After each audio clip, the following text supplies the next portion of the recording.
Dia, meus amados. Hoje é segunda-feira, dia 7 de abril de 2025.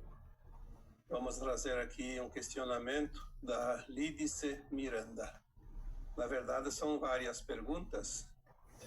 Vamos ver aqui na ordem que ela enviou e responder dentro daquilo que nos é informado, passado, dentro daquilo que conhecemos como informação da espiritualidade, aquilo que é além da ciência, além da vida e além de tudo que a maioria entende, porque sabemos que somos limitados como seres humanos encarnados, da alma que somos, no mundo de provas e expiações.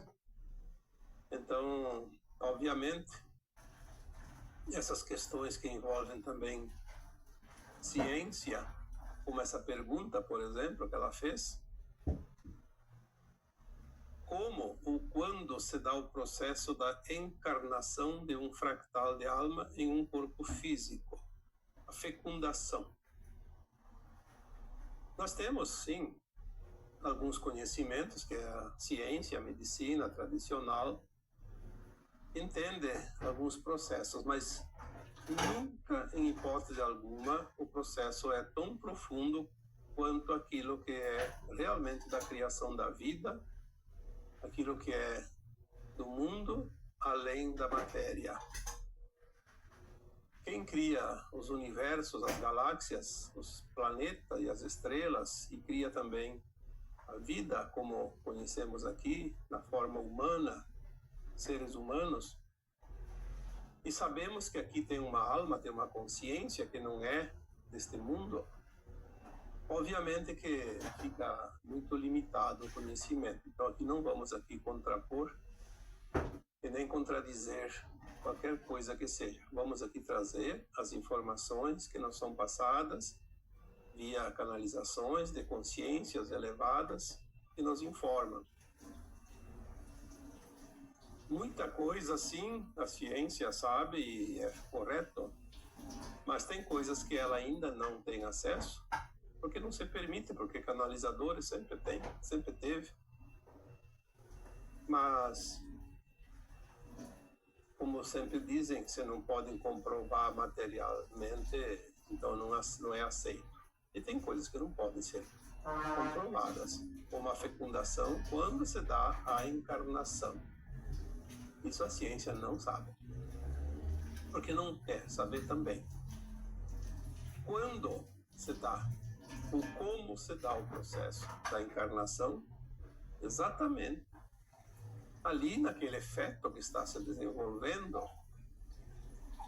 porque sabemos que o ser humano é um corpo humano, mas que tem uma alma. Ali, quando esta alma assumiu esse corpo e de que forma? E é isso que nós vamos trazer aqui hoje, através da pergunta, do questionamento aqui da Lídice Miranda. Nós sabemos que a alma não tem corpo físico, ela precisa de um corpo físico para experienciar aquilo que ela vem aqui, numa encarnação, representar, como eu gosto de comparar, uma personalidade, uma persona, um personagem. A soma de cada encarnação forma o personagem real. Cada um de nós é, na sua essência pura de alma. Por que a alma desencarna? Porque ela precisa recuperar a consciência, fazer uma autoavaliação de sua evolução, porque enquanto encarnada ela não consegue fazer isso, ela não lembra, tem um véu do esquecimento. Então ela desencarna, faz uma avaliação do último personagem e dos anteriores também, nas vidas passadas, anteriores a esta última, e ela consegue entender o que ela ainda precisa aprender, resgatar, fazer, harmonizar. Então, lá no plano astral, para ela fica fácil, porque ela tem o conhecimento do seu passado e também conhece o seu futuro, conhece o futuro do planeta, e ela vai encaixar um planejamento, um plano de alma, um projeto encarnatório, juntando todas as possibilidades. E depois ela encarna e esquece tudo, mas o universo não esquece e vai trazendo os pacotinhos cada dia, cada hora, cada mês, cada ano, para que ela possa ter a oportunidade de executar aquilo que ela se propôs naquele plano, naquele projeto encarnatório. Ela escolhe, inclusive, quem é o pai, quem é a mãe, onde que ela vai viver. Por isso que o Chico Xavier dizia que na reencarnação ninguém era de endereço. E não era mesmo, porque tudo é planejado, não existe acaso. Então ela escolhe quem é o pai, quem é a mãe. Obviamente o pai e a mãe também escolheram aquela alma como filho, porque lá no plano astral estão lá, se encontraram lá, e de comum acordo fizeram um plano coletivo, formar uma família. Existe o plano individual e existe o plano coletivo de cada alma. Quando envolve mais que uma, já é coletivo. Ali no caso, pai, mãe e filho já é um plano coletivo, porque precisa de 3. E geralmente tem também os irmãos, os genros, as noras, etc. Vamos falar aqui da fecundação, da encarnação, do processo, como se dá. Então, feito esse plano lá no plano astral, vem primeiro os pais, não lembram de nada, mas eles se encontram pela lei da atração, acabam tendo um relacionamento como homem e mulher, ou nem sempre, mas pode ser também marido e esposa. Geralmente uma família é constituída de marido e esposa. Mas mesmo que não formem uma família, homem e mulher se encontram, e são aqueles que vão esperar aquela outra alma que escolheu ser seus filhos, ou filho, no caso, e vamos falar de um. Chega o tempo que eles se conhecem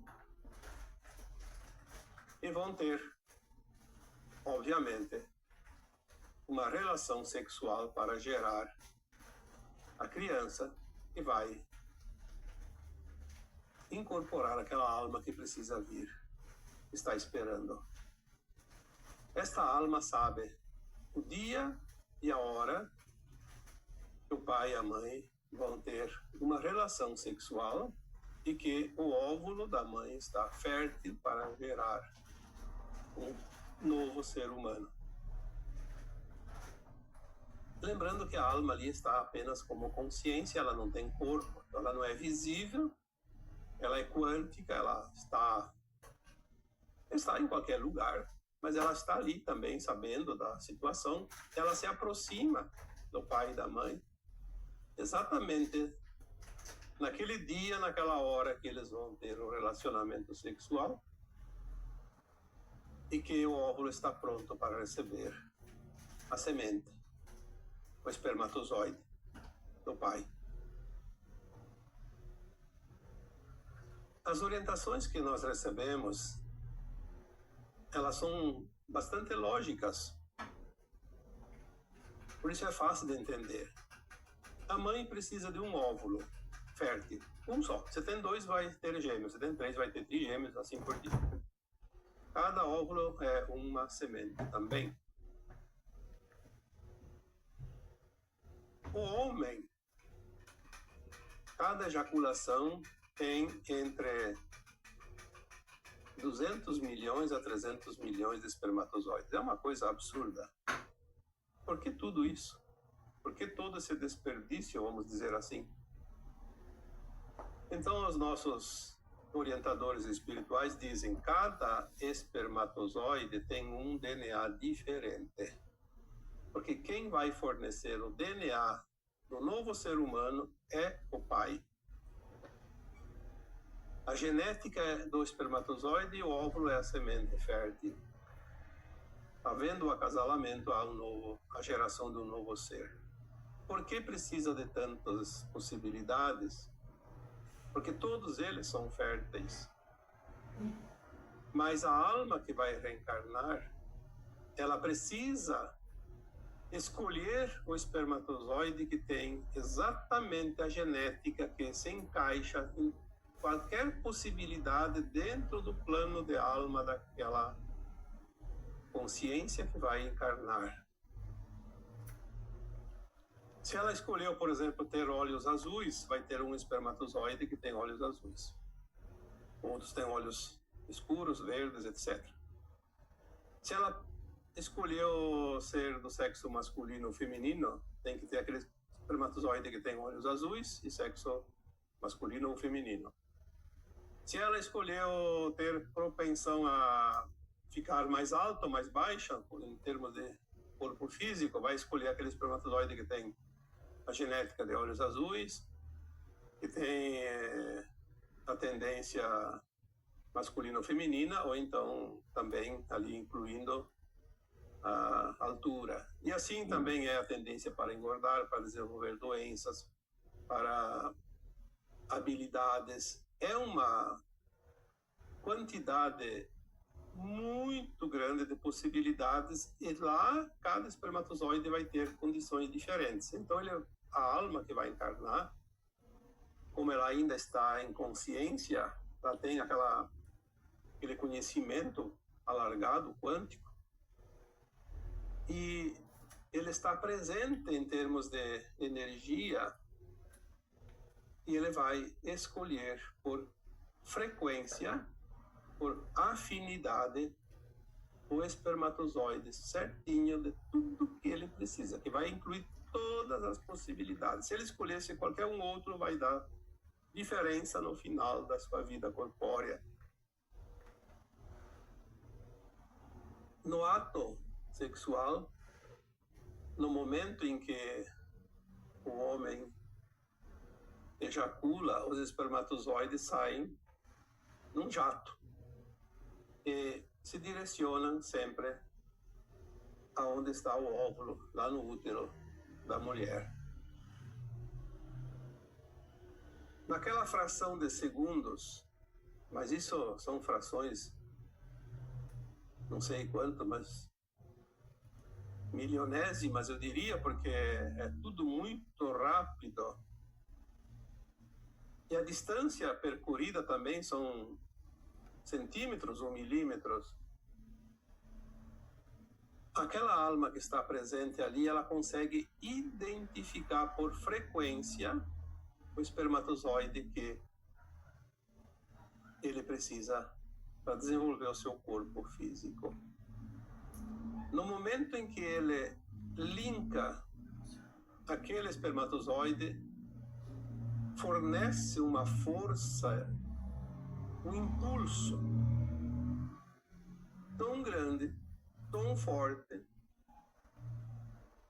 que aquele espermatozoide consegue ganhar corrida, como se diz, até o óvulo que está fértil, está aberto, como uma esponja. E ele chega por primeiro. Quando o espermatozoide adentra o óvulo se fecha, porque basta um, não é preciso dois. E quando ele se fecha, os outros, como se diz no popular, dão com a cara na parede. Não tem espaço para mais nenhum. Mas foi aquele que foi escolhido. E este é o segredo, porque nós temos a genética exatamente que precisamos, aquilo que a alma está em cada um de nós precisa. Porque a alma, ela não pode fazer a sua experiência se não tiver um corpo físico. E o corpo físico vai possibilitar todas as possibilidades dentro desse plano de alma para a encarnação atual.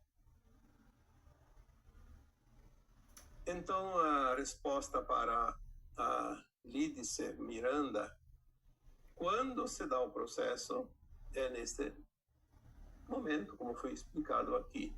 Como se dá o processo, também foi explicado aqui. Obviamente que certas informações aqui não têm embasamento científico, como dizem, porque a ciência não sabe de certos detalhes que não tem acesso. Mais adiante nós vamos ver uma ciência que junta todas as possibilidades, inclusive o espiritual, que é o mais importante de tudo. Tudo tem origem espiritual. O corpo é apenas uma coisa passageira. Dura o tempo que dura a encarnação da alma. E não há outra maneira de mudar isso, porque a alma precisa descartar esse corpo para ir para a quarta dimensão, no plano espiritual, como sempre foi, até aqui, e lá ter essa possibilidade da autoavaliação. Essas indas e vindas da alma é o que promove a evolução dela própria. E agora que estamos no final deste ciclo de provas e expiações desse planeta, nós estamos começando a entender todo o processo que passamos ao longo dos milênios, nesta condição de provas e expiações.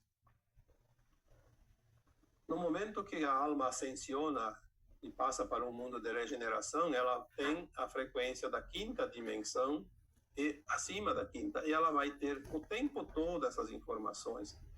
Isso já vai estar dentro de cada um de nós, sem que ninguém diga, sem que ninguém mostre, porque a alma sabe disso. Ela viveu isso, só ela não lembra agora. São as experiências, quando você fala também por quê que a alma vem aqui nesse planetinha tão atrasado, porque essas experiências não são vividas e experienciadas em outros mundos. É a experiência única da Terra. O corpo humano da Terra é um corpo humano da Terra, não existe outro. Existem humanoides, formas humanas, humanoides, mas não um corpo humano como esse da Terra. Por que o DNA agora começa a mudar? Se o DNA é fornecido pelo espermatozoide do pai, e agora nós vamos mudar o DNA, mesmo encarnados durante a encarnação, porque a nova Terra não é mais um mundo de provas e expiações.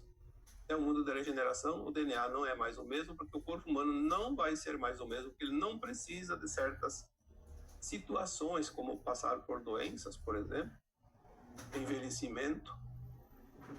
Então, na nova Terra, o DNA vai ser GNA, como se diz, porque G de galáctico. Um DNA galáctico, porque a Terra já faz parte, a partir de agora, nesses últimos anos, ela entrou na Confederação Galáctica de Mundos, porque ela faz parte. Porque os humanos da nova Terra poderão se locomover através dos portais para outros planetas, outras estrelas, outras galáxias. É um novo tempo. A nossa alma continua, a nossa consciência continua, como se nada tivesse mudado. Na próxima encarnação minha ou tua, nesse planeta Terra, não será mais em provas e expiações, será no mundo de regeneração. Nós vamos ter a consciência plena de todas as vidas passadas aqui. Todo o aprendizado que vivemos aqui vai estar sempre na consciência biográfica, lembrando a qualquer momento que precisaremos lembrar, porque é um aprendizado que não se perde, é levado para sempre, dentro da nossa consciência. Se aqui ainda não lembramos das vidas passadas, porque ainda não terminou o ciclo de provas e expiações, mas vai terminar. Essa pergunta, então, da Lídice, como e quando se dá o processo da encarnação, é como foi explicado aqui. É a orientação que nós recebemos das consciências mais elevadas. Eu não tenho como colocar coisas a mais, e nem suprimir informações, e nem inventar histórias. Continuando essa mesma pergunta, tem coisas importantes aqui que devem ser ditas. A encarnação de uma alma, ela começa exatamente no no ato sexual do pai e da mãe, na ejaculação e na concepção. Ali na concepção, imediatamente começa a se produzir um feto, e ali a ciência explica a multiplicação das células. Eu não vou perder tempo aqui, vocês pesquisem, que isso está disponível para todo mundo. Como se forma um feto. Ali já existe o projeto real da encarnação de uma alma. Porém, por garantia, aquela alma que está ali, ela fez todo o processo, escolheu o espermatozoide, formou o DNA dela ali, já começa a multiplicação das células através do espermatozoide do óvulo. Certamente, por segurança, a alma ela fica ainda nas imediações, ela não está dentro, porque nem existe ainda um corpo. Não existe uma forma ainda, apenas a multiplicação das células. Então ela fica por ali, ela não sai, ela não está dentro da barriga da mãe, obviamente, mas está ali nas imediações, porque ela é quântica, ela não tem a forma ainda, não está naquele feto. Ela fica presente naquela família, mais ou menos ali em torno de 8 até 12 semanas. Depende da situação, ela pode ser 8, 9, 10, 11, 12, mas é por ali. Enquanto isso, o feto vai se desenvolvendo, tomando forma. Quando o tubo neural está mais ou menos já formado, então a alma está ali, ela entra naquele feto. E aí ela não sai, ela fica lá. Tanto que se dá um problema naquele feto e ele acaba por não se desenvolvendo, não vingando, como se diz, aquela alma é considerada abortada, porque ela já estava no corpo. Então ela é como se ela tivesse vivido uma vida corpórea e desencarnado. Ela precisa então fazer novamente o processo. Mas as pessoas dizem, mas então se a pessoa faz o aborto nos primeiros 30 dias, não é aborto. Sim, é aborto também. Porque é retirado daquela alma o seu casulo, o seu corpo de informação. Ela não vai ter corpo. Ela não sofre as dores daquela alma que já está dentro do feto, como um ser vivo, de fato. Porque ela não está dentro daquele corpo, então ela não vai sentir a dor, mas ela perde a sua casa corpórea, o seu corpo físico. E isso traz um problema também para a alma, como se ela tivesse já dentro, porque ela fica sem a possibilidade da experiência aqui neste mundo material. Ela precisa refazer novamente todo o processo. Se é um aborto espontâneo, a alma já tinha planejado para si mesma essa situação. Ela vem através dessa concepção, ela ganha uma energia necessária para vencer uma etapa que ela não tinha certeza que iria conseguir numa tentativa de reencarnação. Podia reencarnar, podia nascer e ter problemas, e daí ela faz o processo para quitar parte do seu karma, por exemplo. Geralmente é um karma que tem ali, ou é um trauma muito grande. Então ela faz em 2 etapas, mas daí ela escolheu isso. Então ela já vem com um plano duplo, não precisa refazer o plano. Ela já projetou. É interessante porque as possibilidades são muitas, não dá para dizer aqui é assim e é regra. Não existe regra. Existem possibilidades e são infinitas. Por isso não podemos aqui colocar sempre uma situação, é por isso, é por aquilo. São possibilidades, existem as possibilidades que são mais corriqueiras e tem aquelas que são mais eventuais, mais raras, mas tem sempre possibilidades múltiplas em qualquer situação. Então a fecundação, ela é um processo que a alma precisa a fim de que ela comece a sua encarnação. Eu diria que assim não é só a raça humana, assim é nos animais, assim é nas flores, nas frutas, nas sementes. A fecundação é uma coisa extraordinária. Eu não tenho assim conhecimento científico, porque eu não estudei essa parte da ciência, mas o pouquinho que a gente sabe, vai entendendo aqui e ali, como isso é tremendamente fantástico.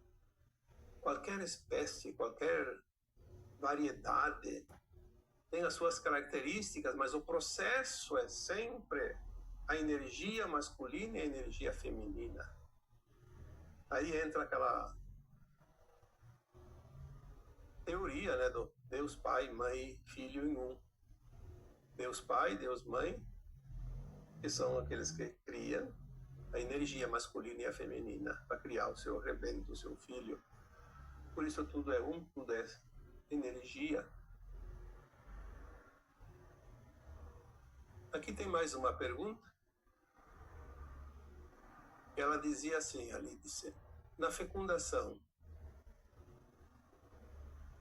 ou na concepção, é ali que a alma encarna ou no nascimento? Então, só para ficar claro, já expliquei isso. A alma, ela reencarna, o processo começa na relação sexual, no encontro do espermatozoide com o óvulo. Sem isso, não há encarnação. Se ela já está ali, ela já está pronta para a reencarnação. Ela já saiu lá do plano astral. Porque lá no plano astral, para que a alma possa reencarnar, ela, além da preparação que ela faz, ela tem que se adensar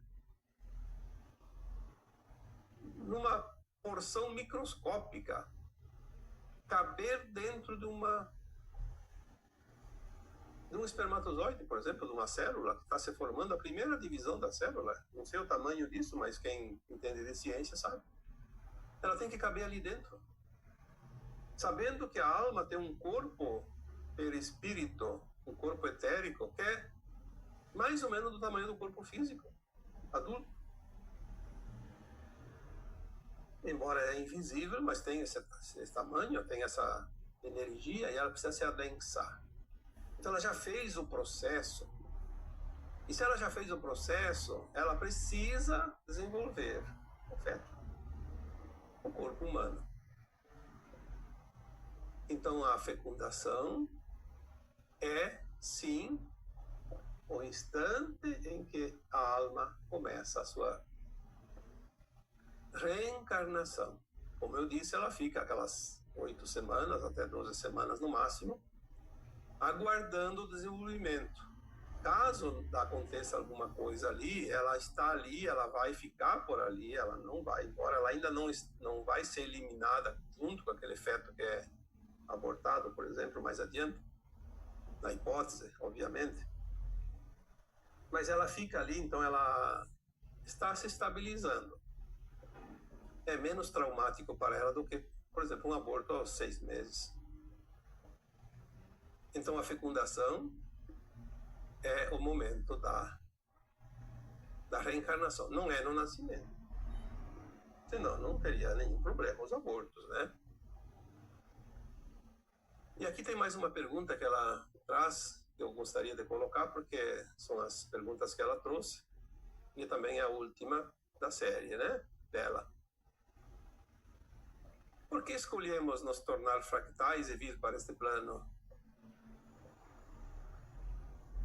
Se poderíamos ir para outros planos. Por que então a escolha para o planeta Terra? Bom, quando eu falei aqui da encarnação, da fecundação, vocês viram como é lindo o processo da criação humana, da encarnação. Isso é diferente, não existe outro lugar no cosmo infinito que a situação seja idêntica. Porque os corpos são diferentes, porque a matéria é diferente, a densidade é diferente, a consciência é diferente. Aqui na Terra é única.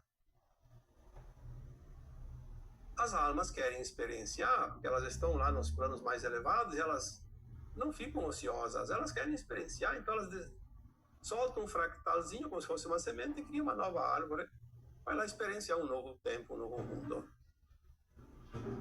E lá nós temos então as possibilidades. Se a alma decidiu, eu quero uma parte minha colher informações como é a vida lá no planeta Terra. Então é um fractal para cá. É uma parte da consciência. Por isso que nós temos a consciência tão limitada aqui. É um pedacinho da consciência. E agora, na ascensão, nós vamos ser integrados novamente na mesma alma que expeliu esse fractal. E vamos levar esse conhecimento e vamos ampliar a nossa consciência ao nível daquela alma. Por isso que se nós temos a consciência aqui na Terra, enquanto encarnados, de 1%, 2% da capacidade cerebral, neural, quando fazemos a nossa ascensão, já na primeira faixa da quinta dimensão, a nossa consciência já dá um salto para 79% da capacidade do corpo, porque na nova Terra ainda permanece um corpo físico mais sutil, mas ainda vamos ter um corpo humano, como agora. É preciso entender um pouquinho das mônadas também. O fractal vem garimpar. Não somente aqui na Terra. Uma alma tem não sei quantos mil fractais. Eu nunca recebi essa informação. Estou curioso, mas não recebi até hoje. Vamos supor que a alma a qual eu sou um fractal aqui na Terra tenha 5.000 fractais espalhados, não somente pela galáxia Via Láctea, mas por todo o universo local ou pelos outros universos que formam o cosmos. E lá cada um pedaço escolhe um lugar para experienciar e traz as experiências para essa alma. Imagina como essa alma se abastece de conhecimento. Por isso, nas dimensões mais elevadas, o conhecimento é ilimitado. Porque a consciência se expande. E não é preciso que alguém conte. Não é preciso ler os livros. A alma tem em si própria, na sua mônada, as experiências e as informações. Porque tudo foi criado pelas almas, pelos fractais. Lembrando, mais uma vez, que quando falamos de Deus, o Criador é a fonte que gerou as sementes. O átomo sementeira, a centelha de luz da fonte. E nada mais é que o espírito, o nosso eu superior, que se dividiu em 12 superalmas, e cada 12 mais um grupo de 12 que forma 144 superalmas, e depois ela se divide em almas para experienciar mundos de densidade maior, que seria menos consciência, né? E depois em almas fractais, como aqui. Então já foi falado sobre as mônadas. É preciso ter um pouquinho de conhecimento, de raciocínio, para compreender o que um fractal está fazendo aqui nesse planeta. E por que nós somos esse fractal e não temos acesso às nossas partes elevadas? Porque nós não temos consciência suficiente ainda. Somos um fractal, um pedacinho. Como eu já comparei, uma migalha do pão. Se você pegar a migalha e analisar, ela tem a mesma característica do pão inteiro. O todo está na parte, a parte está no todo. Mas a parte sempre é tão frágil que até uma formiguinha pode comer a migalha, né? Então vamos deixar aqui mais uma vez alguma orientação para que todos vocês possam também aprender alguma coisa, conhecer, ampliar um pouquinho a consciência, o conhecimento, através das próprias perguntas, questionamentos que vocês fazem. De vez em quando eu seleciono alguém lá que tem uma questão mais interessante, que dá para desenvolver, porque às vezes tem uma pergunta que dá para responder numa frase, então eu já respondo por lá mesmo. Lembrando que eu leio todos os comentários, mesmo que eu não responda todas as perguntas, porque comentário geralmente não é pergunta. Mas eu sempre acompanho para saber o interesse de vocês, saber e ter uma noção do que vocês precisam, porque nós não temos mais tempo a perder. O tempo urge, o final do ciclo está cada vez mais próximo e nós temos que acelerar. Assim como o tempo está acelerado, então eu vejo os interesses, as preferências, as dúvidas de vocês, para que eu possa dar sequência nesse trabalho. Porque às vezes o mais difícil é escolher um tema, um assunto. Veja que só aqui no canal, um pouquinho mais de um ano, tem bem mais de 200 vídeos. A gente coloca 4 por semana. E às vezes fica difícil de escolher um tema. O que eu vou falar hoje, o que eu vou dizer? Às vezes vem a intuição, vem a informação, a gente coloca, mas às vezes tem que pensar. Poxa, o que essa turma quer? Sem levar em conta que lá no Facebook eu tinha tantos textos e áudios que, somando com neste último ano, eu acho que passa de 2.000 artigos. E às vezes tem que cuidar para não repetir títulos, para que não confundam as pessoas. Então, mais uma vez, eu sou grato pela oportunidade aqui de estar respondendo as questões da Lídice Miranda. E faço também aqui mais uma vez uma recomendação. Continua os aproveitadores, os oportunistas, mandando recadinhos para vocês embaixo dos comentários, se passando por mim para pedir contribuições. Nós não fizemos esse tipo de comentário embaixo dos comentários de vocês. Nunca pedimos contribuições lá. Eu posso pedir aqui para vocês se tornarem membros, para vocês se inscreverem no canal, sim, porque nós vamos aumentar essa família de almas aqui reunidas.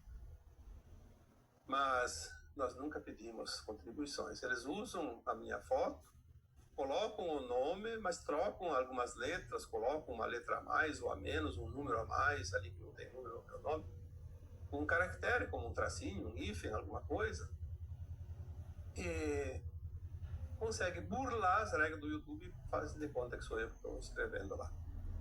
Lembrando que se não é @Vitalfroze, tudo junto com V e o F é maiúsculo e as outras letras em minúsculo, não sou eu.